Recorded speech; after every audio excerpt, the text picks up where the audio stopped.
Me da muchísimo gusto dar la bienvenida a Silvia Yulboli, presidenta del Colegio de México, y a Gabriela Delgado Ballesteros, quien va a moderar esta mesa. Adelante, por favor.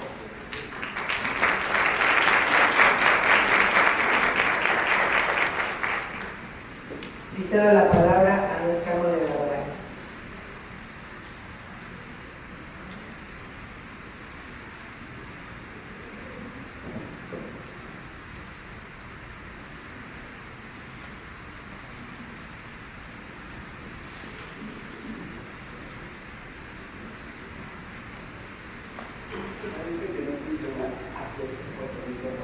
Buenos días a todas, a los dos caballeros que nos acompañan, que acá me da muchísimo gusto.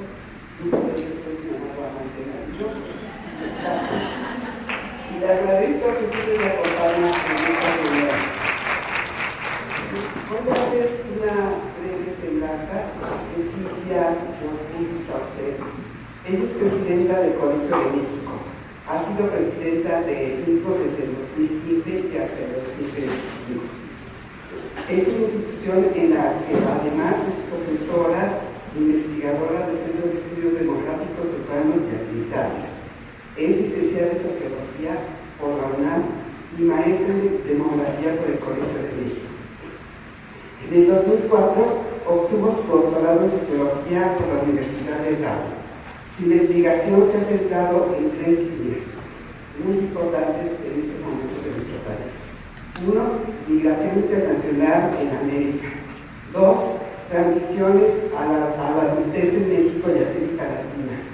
Y en este sentido, el cambio de la pirámide generacional es muy fuerte, y más en nuestro país, y ella ha trabajado muchísimo esos puntos. Y 3. La intersección entre dinámica demográfica, educación y política pública, temas en los que es autora de numerosos artículos en revistas especializadas, así como coautora o coordinadora de varios libros. Actualmente es co-investigadora principal del Mesoamerican Migration Project y de la encuesta de inmigración.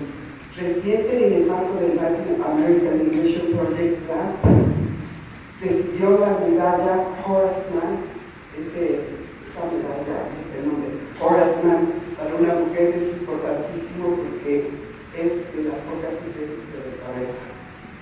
Por parte de la Universidad de Ottawa en 2018. Pertenece al Sistema Nacional de Investigadores en el Nivel 3 y es integrante de la Junta de Gobierno de la Universidad de la UNAM. Yo quiero resaltar algunos puntos que me parecen importantísimos. Una cosa es el currículum formal de una persona, y otra el por qué y cómo lo ha hecho. En ese sentido, esta Silvia Yulboli fue propuesta para la Junta de Gobierno de la UNAM, no solo por el currículum, sino por esa parte oculta, el por qué y el cómo ha hecho las cosas. Y quiero decir dos cosas importantes para nuestro presidente Muxel. Ella cumple con un punto importantísimo, es la unidad. Y la unidad en el buen sentido de la palabra, el humus que alimenta la tierra, el humus de aquellas personas que han puesto el pie en la tierra, y todas sus investigaciones no solamente se dedica en el plano teórico, sino está en la tierra, en el territorio, y siempre pensando en las mujeres. Yo personalmente le agradezco a Silvia por otra razón. Es que en esta concepción de humus habla mucho de la autonomía. Ha sido docente, maestra de muchas generaciones, y esas generaciones la siguen y conservan toda su enseñanza. Le doy la palabra a Silvia Yulboli, presidenta de la Colegio.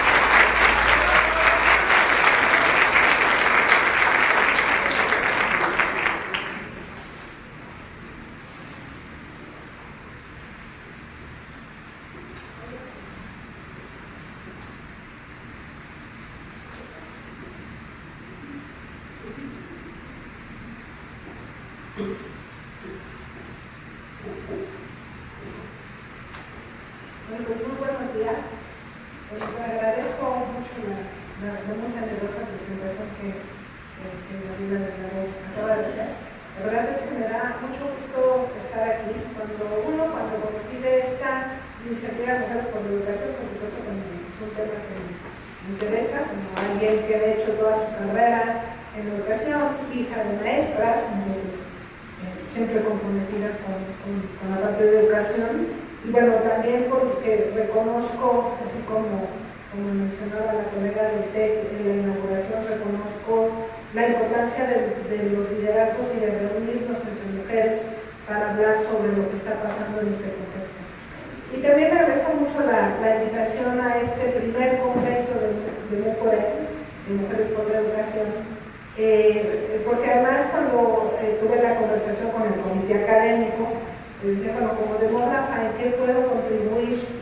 Entonces voy a confesar que voy a hacer un experimento, porque lo que voy a presentar no es necesariamente algo acabado, sino que elegí de los puntos de aspectos que tienen que ver con la demografía, algunos que creo que abren a la reflexión, que vi el programa es muy diverso, abarca muchas áreas de la educación. Obviamente yo tengo mayor conocimiento de educación superior, porque pues en el sector en el que estoy, ¿no?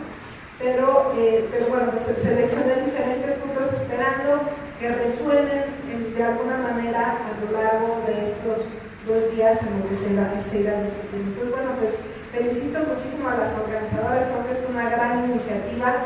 Creo que es muy bueno tener aliadas como las secretarias de Educación de Estado de Nuevo León y de Querétaro para hacer esa conjunción entre lo que discutimos en la academia y lo que ocurre en las políticas públicas desde las dos perspectivas. Y pues, sin más, bueno, poner la presentación.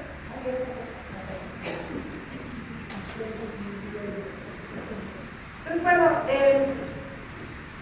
como yo mencionaba, cuando me hicieron la invitación, decía, bueno, pues hablar de demografía, hablar de la dinámica demográfica, de lo que está pasando en el país. Yo quise enfocarlo en el tema de educación superior y el potencial bono de género.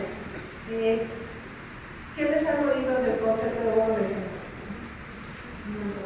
¿Bono demográfico?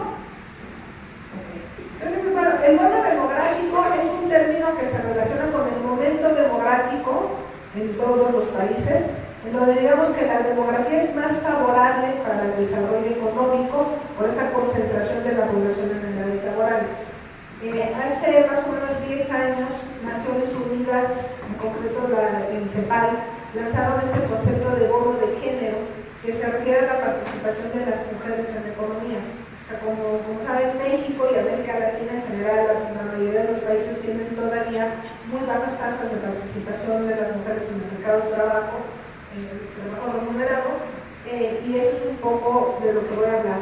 Entonces, voy a empezar con esta idea de qué es el bono de género, tomando estas definiciones que dieron en la CEPAL, que se ve como el potencial. El bono de género es algo potencial que puede generar una sinergia muy positiva entre el crecimiento económico y la participación de la mujer en la actividad laboral remunerada. Y la magnitud económica del bono de género se define como ese potencial incremento en el producto per cápita conforme se avanza en la equidad de género y en la participación económica de las mujeres. Eso es lo que está detrás de lo que yo voy a hablar. Entonces, un poco, como dicen que han escuchado el tema del bono de género, del bono demográfico, también habrán oído que México ya se gastó en bono demográfico, ¿no? Es un poco esta idea de que el momento demográfico todavía estamos en él y todavía se va a extender hasta alrededor del 2030, tal vez un poquito más, pero ya más o menos se ve que ya no hay tanto potencial de aprovechamiento del bono demográfico, pero sí del bono de género.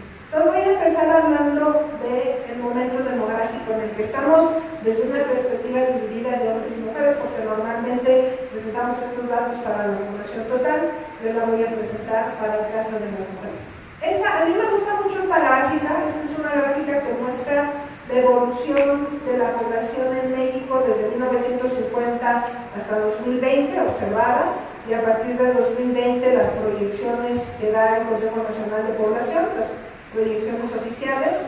Entonces lo que ven en azul es la población de 0 a 14 años, en verde es la población de 15 a 39, o sea, digamos, adolescentes y adultos jóvenes, en amarillo 40 a 64, adultos no jóvenes, y en rojo la población de 65 y más.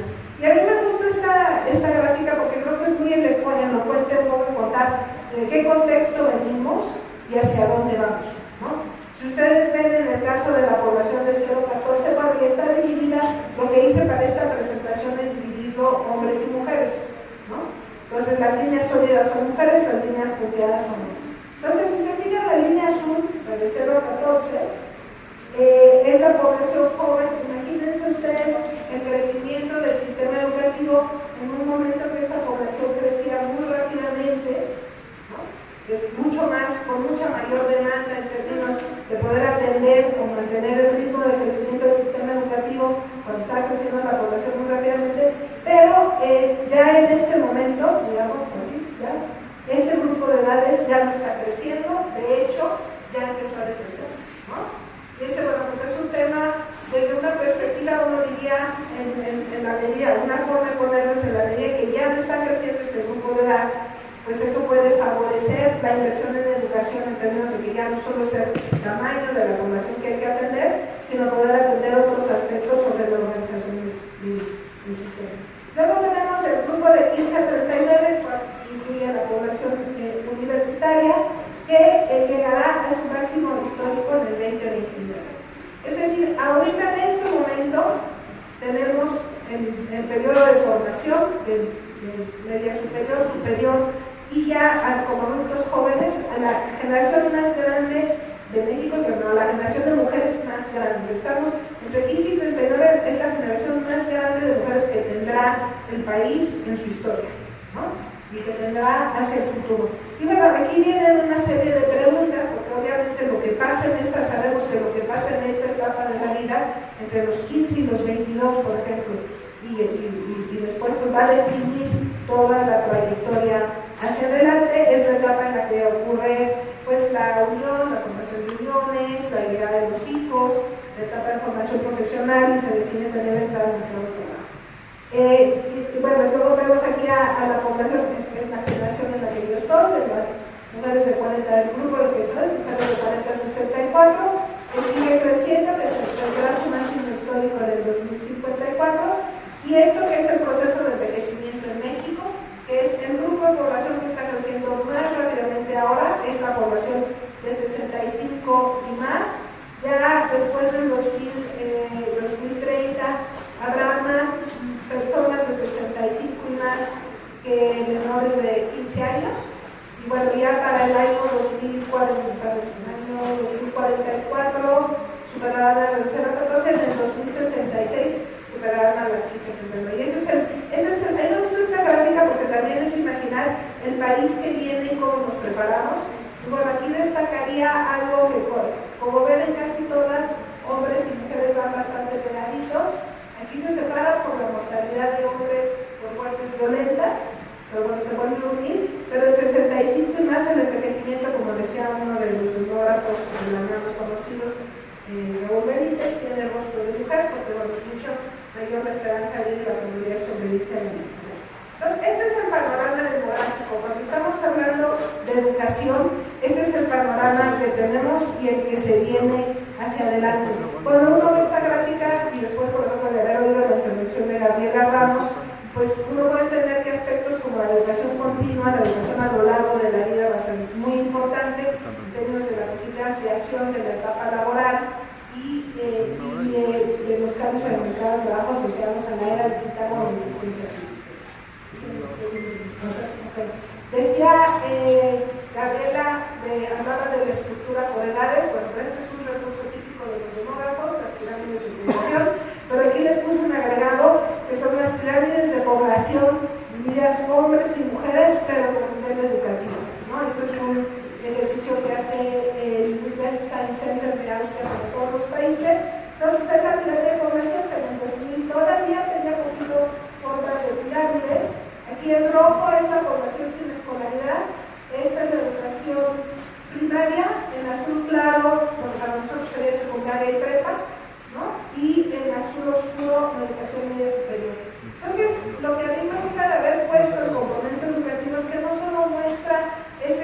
cambio que veíamos en la estructura por edades, sino también el cambio en el perfil educativo del país, ¿no? O sea, si ustedes ven 2025, todavía, bueno, la mayoría de la población en educación entre secundaria y prepa, pero noten cómo ha crecido la educación superior en términos de volumen de 2000 al 2025 y lo que se espera que suceda para el 2050, ¿no? Entonces, junto con la gran transición demográfica, sí hay un cambio en términos de la composición de la población.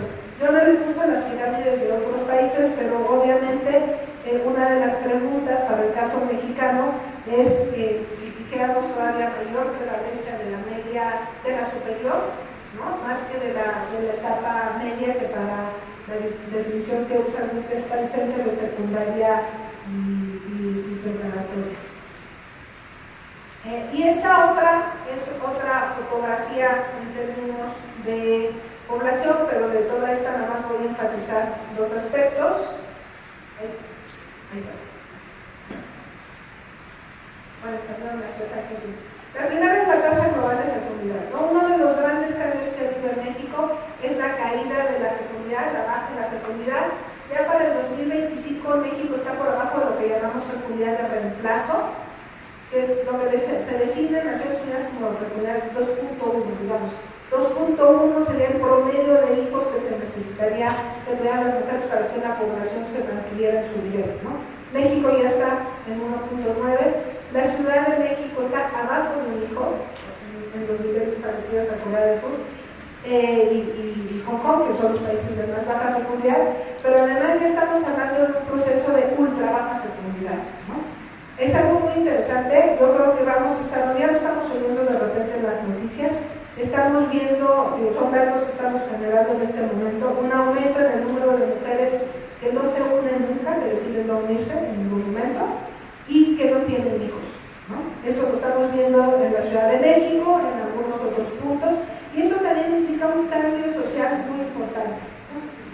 Hay una gran discusión en otras partes del mundo, en los países de Europa del Este, en algunos países asiáticos, de qué hacer. Están generando impuestos para que la gente se case o se formen parejas, incentivos fiscales, incentivos para la adquisición de vivienda, etcétera, para aumentar la fecundidad. En realidad, en ningún lugar ha funcionado, y pues ahí la discusión es más bien pues prepararnos para este proceso, que además, otra vez datos recientes, les estoy diciendo cosas que están pasando por el año, para estimaciones del año pasado, y en América Latina se está dando mucho más rápido de lo que pensábamos, ¿no? O sea, sí había bajado la fecundidad rápido, pero llegar a estos niveles de ultra baja fecundidad se está dando muy rápido en América Latina, en países como Argentina, Uruguay, Cuba, etc.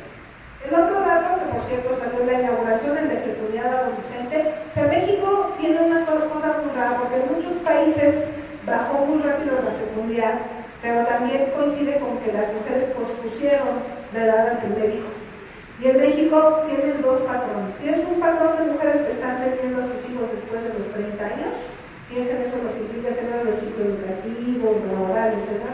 Pero todavía tienes un grupo de mujeres, un número importante de mujeres, que se están uniendo antes de los 18 años y que están teniendo hijos antes de los 18 años, ¿no? Y ahí hay una interacción en términos de proyectos de vida, en términos que entra en la discusión. O sea, una joven que a los 15 años se une, pues uno entra en esta discusión también de autonomía, ¿no? A lo mejor se une con un hombre el doble de su edad. Entonces, todos estos procesos de relaciones de género cruzan con el aspecto de una fecundidad adolescente que sí ha descendido. Es decir, si ustedes ven el dato entre el año 2000 y 2025, sí hay un descenso en la fecundidad adolescente, ¿no? Bueno, tenemos ya 15 años con un poquito menos con una estrategia nacional para la prevención del embarazo adolescente. Ha habido leyes, se han promovido leyes para, por ejemplo, prohibir el matrimonio infantil, el matrimonio antes de los 18 años, pero todavía es muy alto para los niveles de desarrollo de un país como México. Y el otro aspecto que también quería resaltar en esta presentación, porque también cruza la dimensión de género, es la mortalidad materna. La mortalidad materna, en el caso de México, Por ejemplo, cuando los objetivos de desarrollo del milenio no fue uno de los objetivos que no se cumplió, creo que el único, sí ha ido disminuyendo, nada más ubique que, por ejemplo, en países como España es 4 por cada 100.000 nacimientos, ¿no? Entonces nosotros varían las estimaciones, puse 2021 y 2023, bueno, 2023 ya vamos a hacer la más actualizada, y puse 2021 porque además durante COVID la mortalidad materna aumentó muchísimo, ¿no? O sea, sí tenía un ritmo de descenso, estaba pues ya alrededor de 40, bajo 40 y con COVID llegó a subir a 60. Entonces eso habla también de la vulnerabilidad de las mujeres que son madres en ese sentido, en el caso de México, y además la vulnerabilidad a cambios como sucedió en COVID, que afectó el acceso a las consultas médicas. Y bueno, pues ya lo último que resaltaría de esta lámina es la evolución de la esperanza de vida. Se esperaría siempre, la esperanza de vida de las mujeres es mayor que la de los hombres. En el caso de México, la distancia es todavía mayor porque a los hombres se afectan mucho las muertes violentas, hay muchas más muertes violentas de hombres que de mujeres, pero pues esperaríamos que para México en el 2050 estaríamos llegando a 83 años promedio que vivirían las mujeres, muchas más mujeres llegando a los 100 años, ¿no? Y igual decir todavía lejos, por ejemplo, Japón ya le está pegando a los 90 años de esperanza de vida de mujeres, entonces todavía tenemos espacio para avanzar. Pues esa es la fotografía en términos demográficos. Ahora quisiera mantener esta idea, las 3 fotografías que acabo de mostrar en términos demográficos, y vamos a ver qué es lo que ha pasado en educación en el siglo XXI. Ya varias cosas se mencionaron en la sesión de la mañana, ahora nada más las voy a poner en cifras, ¿no? Pues bueno, y también utilizando las proyecciones del Wittgenstein Center para la Educación. Uno es, lo quise poner mucho en términos de comparación hombres y mujeres, ¿no? Lo que decíamos, bueno, ya en el 2025 la generación más joven, las mujeres tienen ligeramente mayor nivel educativo que los hombres. En las generaciones de mayor edad, pues todavía se ve este momento del país en donde las oportunidades educativas para las mujeres sean más restringidas, ¿no? Pero lo que estamos observando es que ya en las generaciones más jóvenes eso no sucede, y se espera que inclusive pues, se siga consolidando esa mayor escolaridad de las mujeres de los hombres, sobre todo las generaciones más jóvenes, y eso es un fenómeno que también se está dando a nivel internacional. Ahora, visto desde una perspectiva histórica, esta gráfica muestra, también puse hombres y mujeres, y es la distribución por grupos de edad, y como no vamos a entrar en toda la información, pero sí hay aspectos que son interesantes, ¿no? Por ejemplo, en 1990, 12% de los hombres de 25 años y más tenían licenciatura y solo 6.6% de las mujeres, ¿no? Es otra forma de ilustrar esas desigualdades en el acceso a la educación. Esta brecha se va disminuyendo a lo largo del tiempo y pues ya prácticamente desaparece. Bueno, es muy cercana a la proporción para el año de 2025, ¿no? En términos de acceso a la educación superior. Entonces eso sí refleja este muy importante avance de las mujeres más rápido que los hombres en términos de acceso a la educación superior, y bueno, pues esa disminución también de las brechas o de las diferencias de género. Ahora, en términos de matrícula, estos datos los saqué de los anuarios estadísticos de ANUYES y decidí ponerlos así en términos brutos más que en porcentajes, pero bueno, pues también se nota ya en el último anuario estadístico disponible, que es el del año escolar 2022-2023, pues esta prevalencia o esta feminización de la matrícula en educación superior, ¿no? Bueno, eso es así en términos generales. Ahora, hay aspectos que a mí me parecen interesantes a resaltar. Por ejemplo, a pesar de este gran aumento en la matrícula en licenciatura, no se ve un cambio en términos de una mayor participación de la población que accede a posgrado. Entonces yo creo que hay un tema o un aspecto a atender, maestría, aquí puse junto maestría y doctorado. Y por otro lado, a mí este dato que me impresiona mucho, que es la distribución por áreas de conocimiento, y me impresiona porque creo que sí ha habido un un esfuerzo, campañas para aumentar la participación de las mujeres en STEM. Y aquí, bueno, solo estoy tomando 2 años, 2011, dos ciclos escolares, 2011-12 y 2020-21. Y de este cuadro yo resaltaría, pues sí, la diferencia todavía en la distribución entre hombres y mujeres, en qué áreas están optando para estudiar. La participación, bueno, la diferencia entre el porcentaje de hombres que están en STEM y el porcentaje de mujeres que están en STEM. Pero lo que más me impresiona de este cuadro, por eso lo quise poner así, es que de 2011 a 2020 el porcentaje de las mujeres que llegan a la licenciatura y que escogen una opción, que deciden STEM, es muy baja, ¿no? Este es un análisis que hizo una estudiante mía del doctorado, Karina García, y que también lo replicó con otras encuestas, con la encuesta nacional de ocupación y empleo, que te permite ver carreras, y le da muy similar. O sea, no, en realidad en el tiempo ha habido muy poco, no ha habido cambio en términos porcentuales de distribución relativa de la participación de las mujeres en STEM. Y bueno, los otros aspectos, pues sí, por ejemplo, mucho más participación de las mujeres en el sector de educación, o sea, en carreras vinculadas a educación, que de hombres, y bueno, también en términos de la salud, una mayor participación de mujeres. Pero bueno, de aquí, de este cuadro, lo que quería resaltar era este cuadro, ese dato relacionado con el STEM. Okay. Entonces yo decía que hay una de las preguntas cuando tuvimos la reunión con el comité académico de las cosas que decían, bueno, es que queremos pues reflejar esta gran capacidad transformadora que tiene la educación. Nosotros sabemos que la educación detona muchas otras cosas, detona mayor empoderamiento femenino, mayor capacidad de negociación en las relaciones de género, ¿no? Y mucha de esta capacidad de detonar otros aspectos que tienen que ver con disminuir las desigualdades e inequidades de género, pues tiene que ver con la entrada de las mujeres en el mercado. Entonces ya la última parte que quiero presentar es justamente vinculada con qué ha pasado con la participación de las mujeres en el mercado de trabajo. Yo lo dejo así como pregunta y ustedes me dirán al final si creen que es lento, rápido, etcétera. Pero bueno, ya de entrada lo que voy a notar es que sí ha habido un aumento en las tasas de participación económica femenina en el siglo XXI, pero bueno, yo en mi opinión ya no sé si estoy dando una respuesta, me respondería que es lenta, pero bueno. Entonces, bueno, aquí que estamos viendo, esta lámina tiene la tasa de participación económica, hombres y mujeres, o sea, en amarillo lo que ven es la tasa de participación económica de los hombres y en la línea la de las mujeres.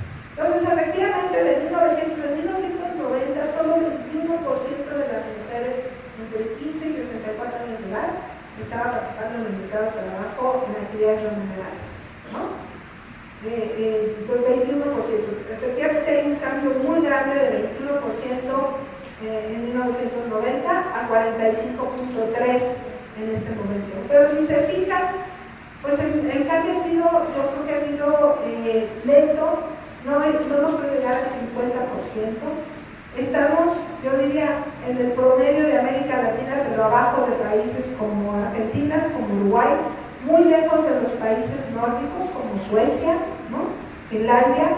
En Europa, lo que es interesante, España también es baja, en España también está por abajo del 50%, pero bueno, pues es un proceso en donde cuando hablamos otra vez del mundo de género, pues es ahí todo el potencial de poder también, o sea, ¿qué es lo que está impidiendo la posibilidad de que más mujeres entren en el mercado de trabajo?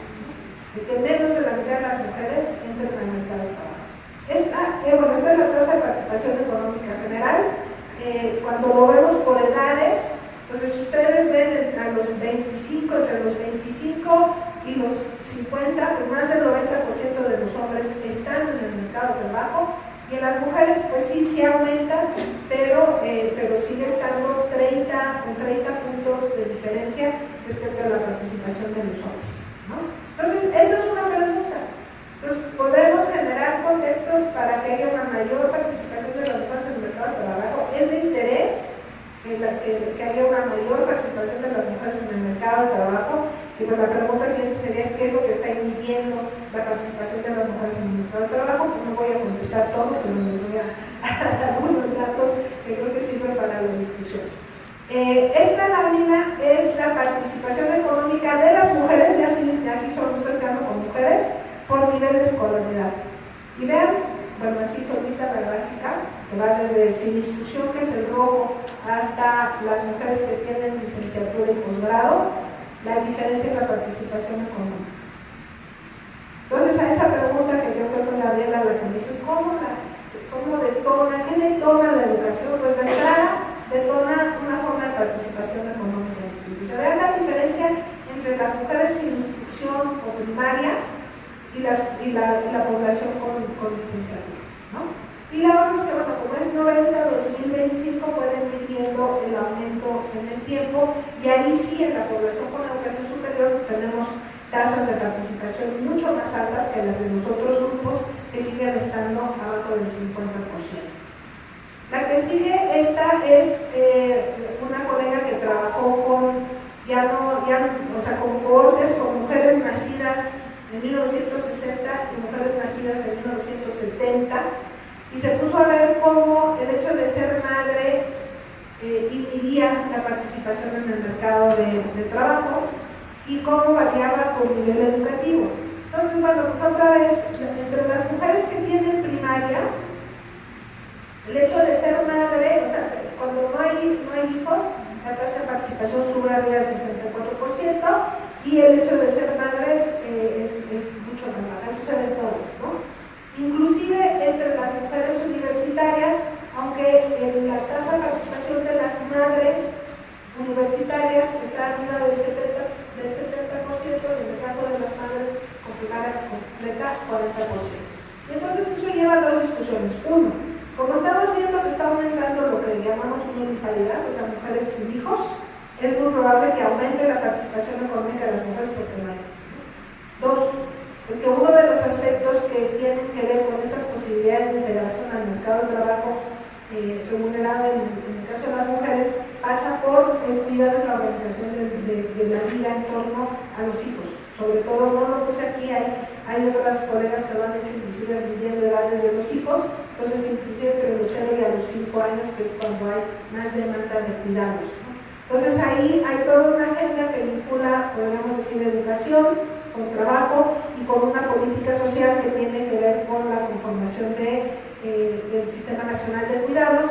Esta discusión de los cuidados como algo que en México básicamente recae en las familias, pero donde se pueden generar políticas que apoyen en las labores de cuidado.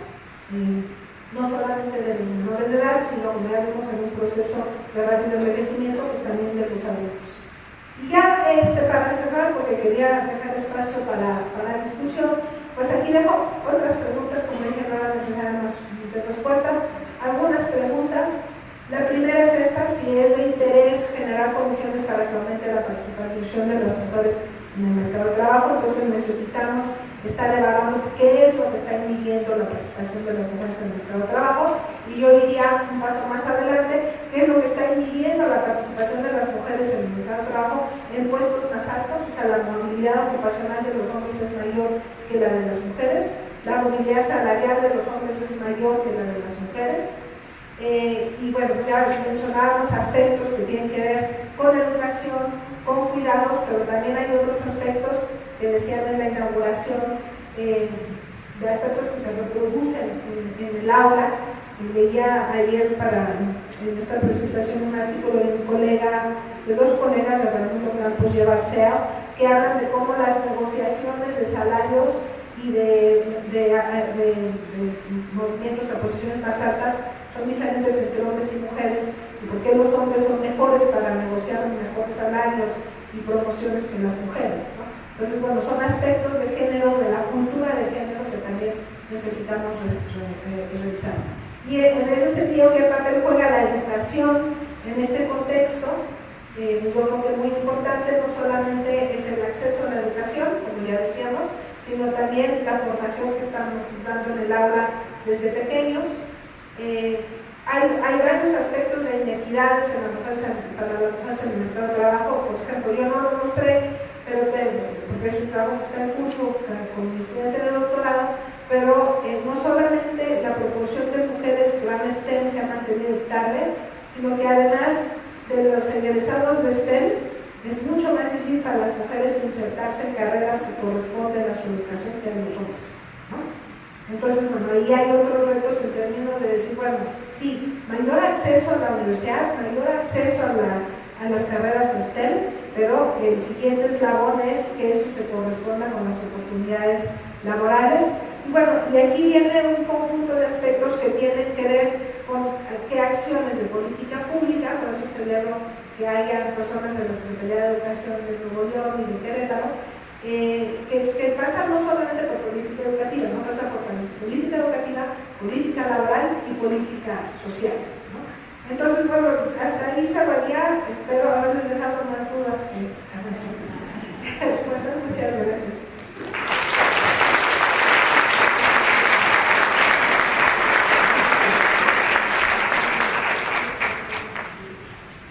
Bueno, pues agradecerle a Silvia esta ponencia. Me parece muy importante hacer algunas reflexiones antes de que les dé las preguntas que han llegado, por si quieren mandar más.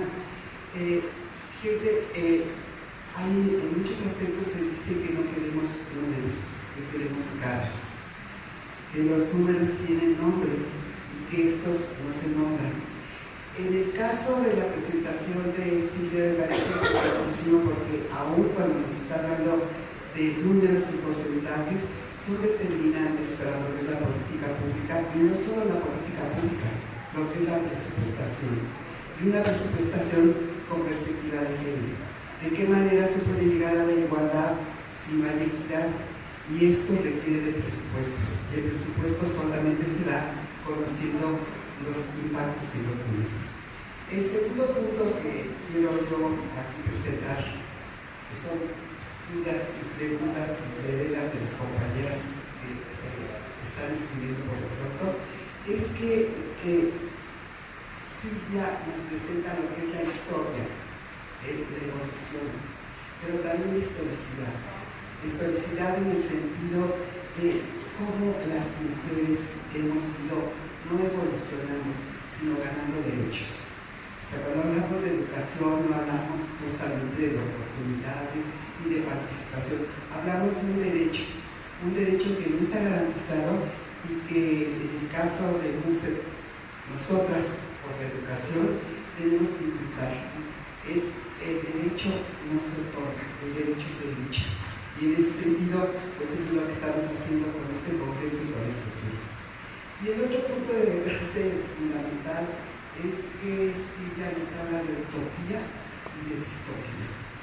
Utopía como aquel lugar al que queremos llegar, esa visión que nos va a permitir hacer camino al andar. Y sin embargo, cada vez que yo veo, oigo y escucho, y no solamente escucho, sino leí y escuché todo lo que nos has planteado, me digo, es realmente una utopía que a veces nos lleva a una distopía. ¿Por qué? Porque justo hablar de lo que es la mayor esperanza de vida de las mujeres, decimos, ¡ay, qué maravilla! Sí, pero esa mayor esperanza de vida de las mujeres requiere condiciones que sean realmente de dignidad, libertad y autonomía. No podemos tener mayor esperanza de vida cuando justamente ese largo trayecto, esa larga utopía se convierte en una distopía. ¿Cuáles son las condiciones de todas las mujeres, inclusive de aquellas que hemos tenido el privilegio de llegar a la educación superior cuando llegamos a la vejez? Y que además de eso acabamos dentro de lo que es la economía del cuidado y se incrementa entonces nuestra labor. El otro punto de esta distopía para mí es lo que decía de la fecundidad y el embarazo adolescente. ¿Se han dado cuenta que siempre que hablamos de embarazos adolescentes, que no sabemos si son o no deseados, pareciera que somos mujeres? Porque se habla del embarazo y las políticas se centran en las mujeres. ¿Y qué pasa con aquel que pone la semilla? Y eso me parece que es una pregunta dentro de los aspectos demográficos es ¿y quién es ese? Y ese que es tan responsable o más que muchos de nosotros. El punto también de la caída de la fecundidad, nos dice que hay 1.9 de mujeres ya no se embarazan. Y se han dado cuenta cómo han sido, y lo digo porque además tengo un hijo que es así, que me dice que son los perrijos, y que ahora pareciera que los animales tienen más derechos que las personas, y eso también lo tenemos. Y lo digo porque entonces aquí viene la distopía. ¿Qué tipo de esperanza tiene la juventud? ¿Qué tipo de vida va a tener aún cuando lleguen a la educación superior? ¿Qué tipo de vida en educación y en el mercado laboral? Pero, ¿y lo otro? ¿Vamos a vivir para trabajar o vamos a trabajar para vivir? El otro punto que me parece importante es el Sistema Nacional de Cuidados. O sea, los cuidados, y bueno, en esto ha trabajado mucho Amalia García, Manu Mitchell en el Senado. Hay muchas iniciativas de ley respecto a lo que es el Sistema Nacional de Cuidados.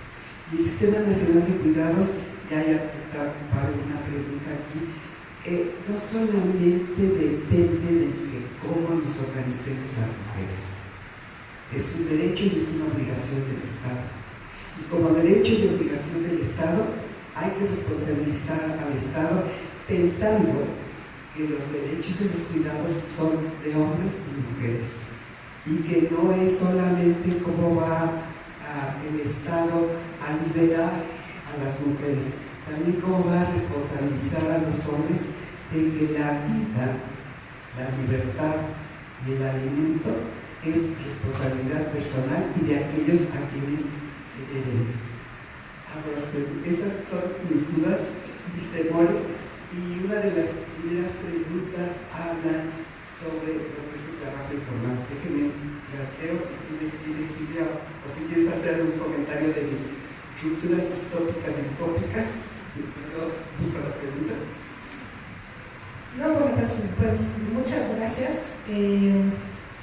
Sí, efectivamente, como uno de los retos cuando uno presenta los datos, sobre todo demográficos, es como no generar un discurso que lleve a lo que llamamos ansiedad demográfica, ¿no?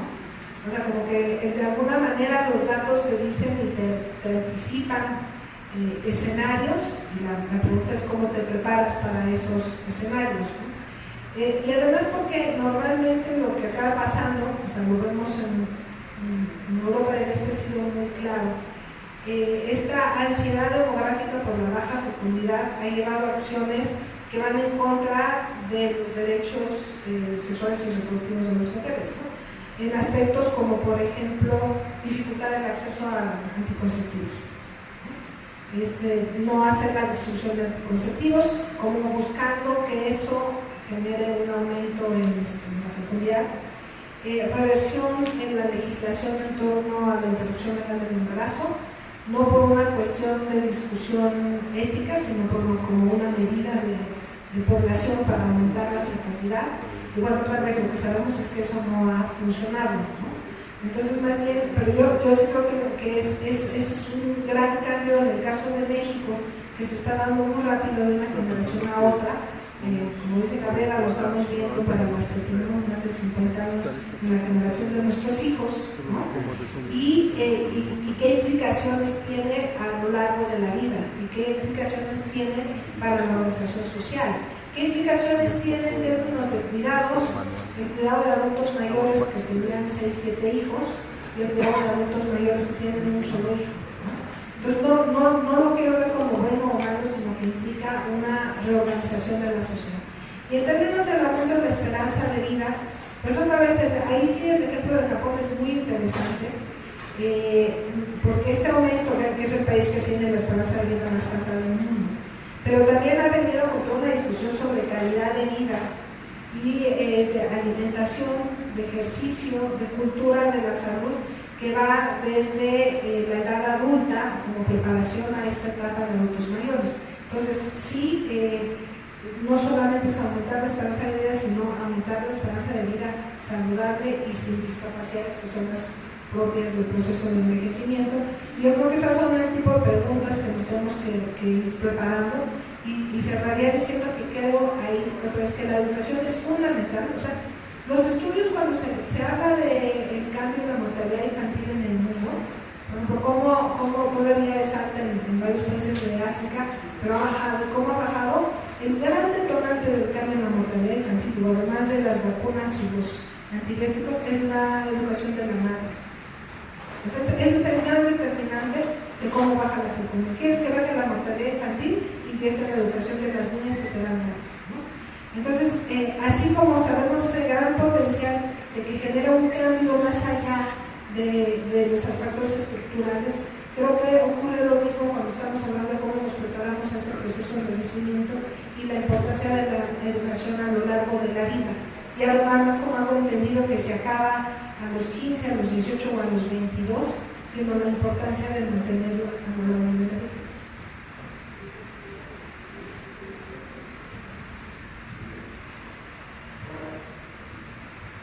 Voy a leer las preguntas que nos han enviado a partir de la Leticia Ortiz. ¿Qué decir del trabajo no remunerado y la economía del afecto respecto al bono de género? Y Gisela Peralta, ¿cómo se tiene en cuenta a la economía planteada dentro de este beneficio económico del bono de género? ¿Cómo? ¿Las leo y te las paso? Gisela Peralta, ¿cómo se tiene en cuenta a la economía planteada dentro de este beneficio económico del bono de género? Elisa Bonilla, hay países en los que la participación laboral de hombres y mujeres sea paritaria. Si tal es el caso, ¿cuáles son? Dale Sonda,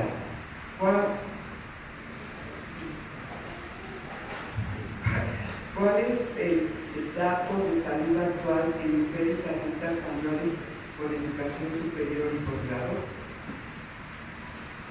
Gabriela Silva, ¿cuál es el rol del acceso a guarderías de calidad en la primera infancia para la participación de las mujeres en el mercado laboral? ¿Y cuál es el rol de la división equitativa de la carga de trabajo en el hogar, en hogares con padre y madre, en la participación de las mujeres en el mercado laboral? Hay más, pero te dejo estas. Sí. No, bueno, muchas gracias, porque además me permiten abundar en algunos aspectos que no había mencionado. De lo que sabemos del bono demográfico, el potencial bono demográfico, y en este caso el potencial bono de género, su aprovechamiento depende de que se den una serie de condiciones, ¿no? O sea, no es automático. Entonces, no solamente el potencial bono de género, no solamente se da si aumenta la participación de las mujeres en el mercado de trabajo.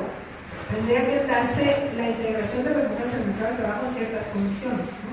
Implica una inversión previa en educación muy fuerte, ¿no?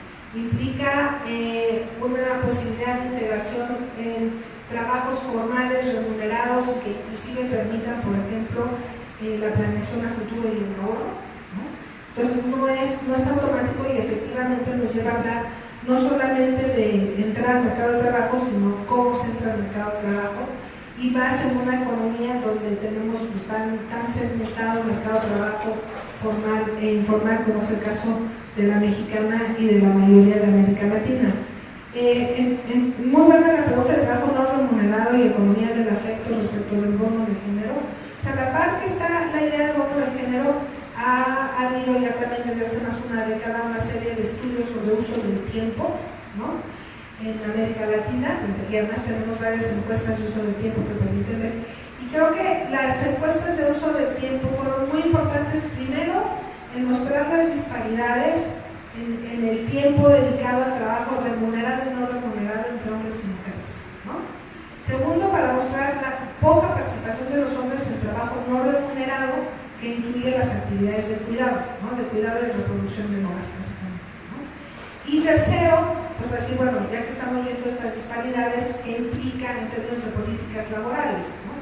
Porque lo voy a poner desde el lado masculino, si los hombres quieren participar más en el cuidado y llevar a los hijos al médico, pero en el trabajo no les dan estas posibilidades, ¿no? O sea, ¿cómo haces a generar políticas laborales que permitan que hombres y mujeres participen, concilien más, de mejor manera, la vida familiar y la vida laboral, ¿no? Entonces pasa, y con eso me paso al tema de las guarderías, pasa también por esta cuestión de que no solamente, o sea, es muy importante el acceso a apoyo para cuidados por parte del Estado, ¿no? En el caso de los países nórdicos, que son los que tienen tasas de participación femenina más altas, pues tienen un sistema de cuidados que ofrece el Estado para menores, para guarderías, sistemas también de organización de la escuela, que permite horarios más extendidos, y tienen también cuidados para adultos mayores. Entonces es muy importante, pero también va acompañado de políticas laborales. Por ejemplo, tienen licencias de maternidad, paternidad mucho más amplias, o sea, en términos de duración de tiempo y además de distribución de tiempo entre hombres y mujeres, justamente con la idea de aumentar la participación laboral la participación de los hombres en las tareas de cuidados, ¿no? Entonces sí es fundamental, pero no solamente la creación de guarderías y espacios, por ejemplo, estancias de día para adultos mayores, sino también un cambio en la política laboral, ¿no? Que pase de decir que, bueno, es que si no te quedas de 9 de la mañana a las 9 de la noche no eres suficiente, si hoy, pues no, si necesito un horario que me permita conciliar a hombres y mujeres la vida laboral y la vida familiar. Sobre las tasas de participación de hombres y mujeres siempre serán más altas las de los hombres, ¿no? Nada más que otra vez en contextos como los de los países nórdicos en Europa, donde están arriba del 70%, la diferencia entre hombres y mujeres es mucho más corta, ¿no? Entonces es mucho menor, y hay un trabajo de Naciones Unidas que justamente se enfoca en eso, las diferencias en las tasas de participación de hombres y mujeres. Debo decir, por ejemplo, que en Haití también son más cortas, pero bueno, uno supondría que en otro contexto, porque las condiciones del mercado de trabajo son más adversas, ¿no? Por ubicarlo.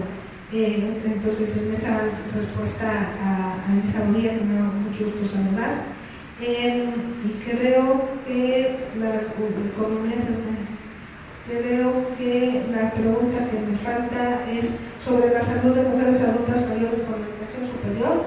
Bueno, sí sabemos que la esperanza de vida es mayor a mayor educación, ¿no? En términos generales, es como le llaman el gradiente de salud por estrato socioeconómico, entonces sabemos que es mayor, ¿no? No tengo el dato exacto, pero también podría suponer que las discapacidades en la edad adulta mayor son menores a mayor educación, y bueno, pues son datos que se pueden ver, no tengo toda la información aquí, pero eso sería Pues hay más. La Blanca Retana, ¿cuál es su opinión respecto a tener una presidenta y cree que existirán cambios reales respecto a la brecha de género en este gobierno? Lourdes Gómez, ¿qué políticas públicas considera que urge impulsar en la educación superior? Sofía Leticia, hay estados como Nuevo León donde el crecimiento poblacional en edad escolar desde educación inicial hasta media superior se da por las altas tasas de migración y movilidad. ¿Qué nos dice al respecto? Vania Bañuelos, ¡wow! Tremenda presentación. La pregunta, perdón. ¿Cómo pueden involucrarse las universidades para contener esta necesidad? ¿Hay ejemplos en México o en universidades del mundo? Una más. Lourdes Saavedra, ¿modificaría de algún modo las cifras del empleo femenino considerar al mercado laboral informal? ¿Es posible estudiarlo? Aunque es multifactorial, ¿en dónde pondrías el acento para impulsar el cambio en la selección de carreras de las niñas y jóvenes? sí son muchas preguntas. No, qué bueno, sí me pequeñas preguntas, porque así se hace más como un diálogo. Primero sobre si esperaría que hubiera cambios en las brechas de género en la presente administración, por el hecho de tener una presidenta. Voy a decir dos cosas, bueno, guardando las proporciones, yo fui la primera presidenta del Colegio de México, y sí creo que por un lado, y tenemos un grupo de rectoras, ¿no? De hecho está la rectora, por ejemplo, de la UAC, la anterior y la actual, y es muy interesante porque también en la mayoría de los casos son primeras rectoras, ¿no? Entonces algo que sí comentamos es que esta expectativa de, como eres mujer seguro tiene que haber cambios, o sea, como que hay una expectativa mayor en términos de cambios, que pone más presión que la que se le pone a los hombres, ¿no? Eso es una cosa que diría. La segunda, aún así creo que tenemos cierta sensibilidad para atender algunos aspectos que con una visión distinta y que pueden acelerar los cambios, porque bueno, yo creo que los cambios se están dando. La pregunta es si se están dando a la velocidad que como país queremos y podríamos tener, ¿no?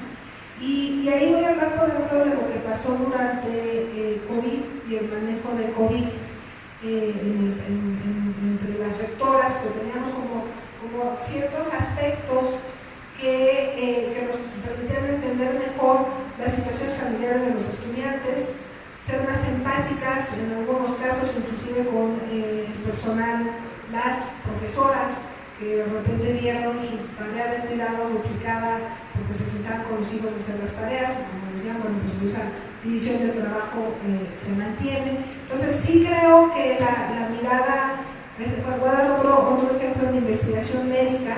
Está comprobado que las mujeres médicas pueden empujar temas que en una agenda netamente masculina a lo mejor no se les ocurriría, ¿no? Entonces sí creo que tener liderazgos femeninos fuertes puede dar un empujón y acelerar la agenda de género. Creo que, por ejemplo, en el caso de las instituciones de educación superior, la presencia de mujeres en cargos de gestión como rectoras o como en áreas como las secretarías generales o desarrollo institucional ha servido para empujar la agenda, para prevenir y erradicar las violencias de género en las universidades, ¿no? Entonces sí creo que desde ese aspecto puede empujar una mirada distinta y puede dar énfasis a aspectos que a lo mejor de otra manera estarían invisibilizados o no se les daría la misma importancia. Entonces, como estamos en utopías y distopías, yo considero que el cuerpo de mujer no es garantía de derechos o perspectiva de género. Y me parece muy importante, y es ciertamente lo que dices, Silvia, el hecho de que se reúnan las rectoras, habría que ver qué es lo que ha pasado con ellas, cuáles son los sacrificios, el empoderamiento que tienen que tener, porque mal que bien es muy difícil. No solo se rompió el techo de cristal, pero el piso resbaloso ha de ser terrible.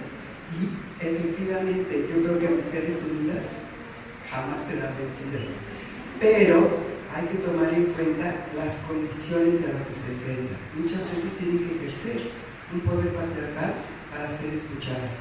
Entonces sí, qué bueno, ojalá que haya más líderes, pero que también haya más conciencia del sacrificio que han tenido. Y en ese sentido lo dije al principio, es un punto admirable de tu parte, en el sentido de esa unidad y de esa diplomacia. Pero yo hablo de la distopía.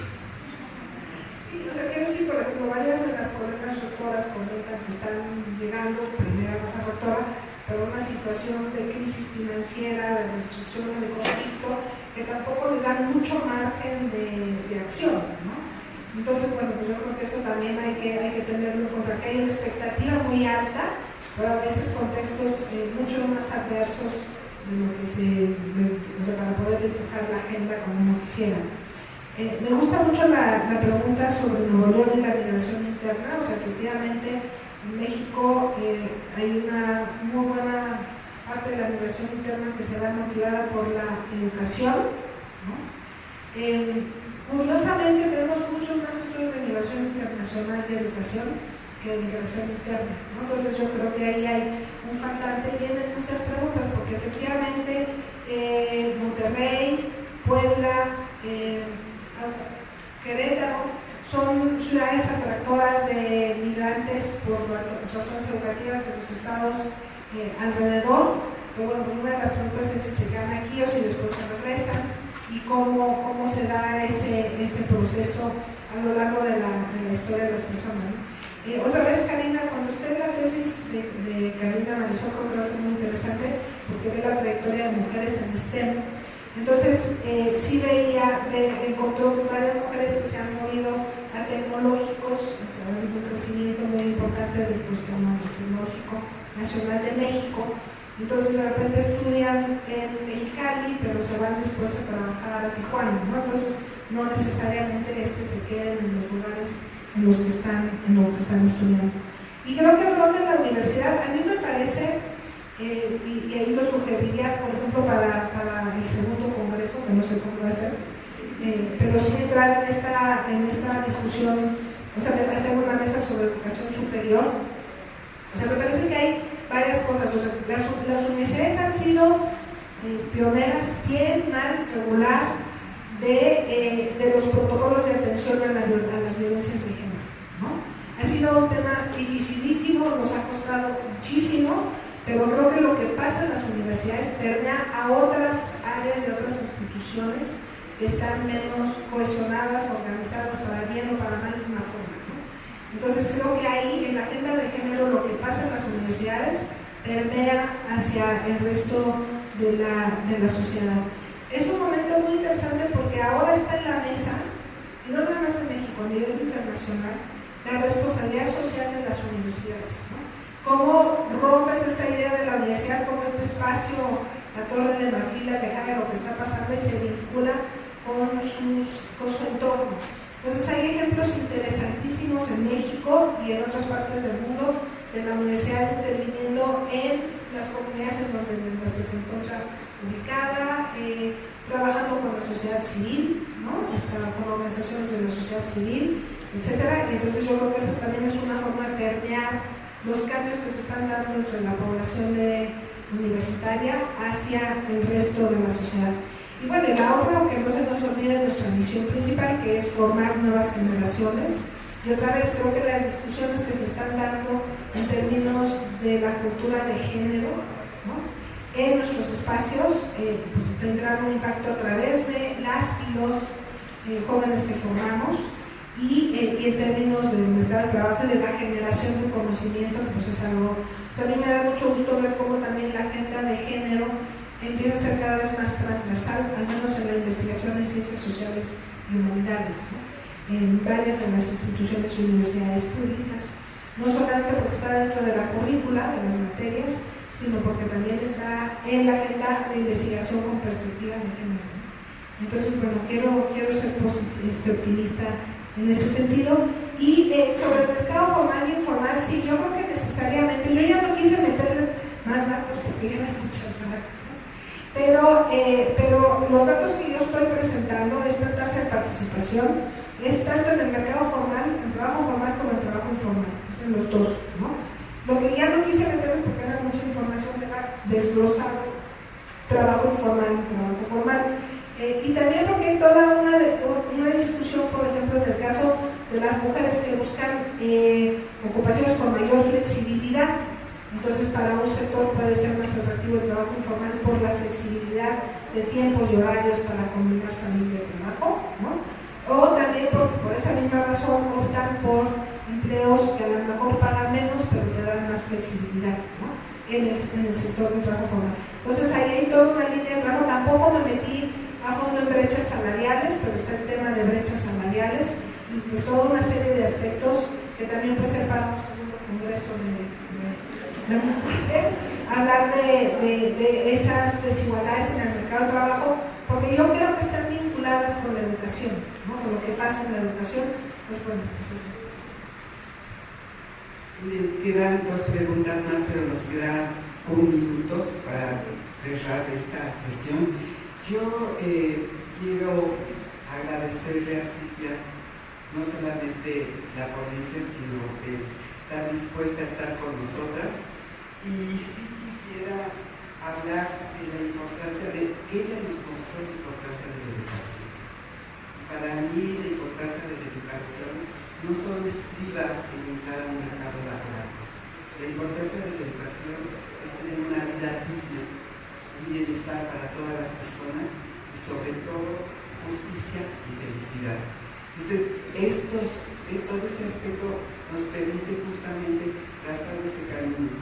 Y quiero agradecerle a Erandi, que anda por ahí, que me pasó las preguntas, y a mi coordinadora del comité académico, Silvia, porque el esfuerzo que se ha hecho, además de lo que han hecho las demás compañeras de los diferentes comités y que están aquí todas sentadas, la posibilidad de reunirnos. Dice, lo digo nuevamente, mujeres unidas jamás serán vencidas. Silvia, muchas gracias.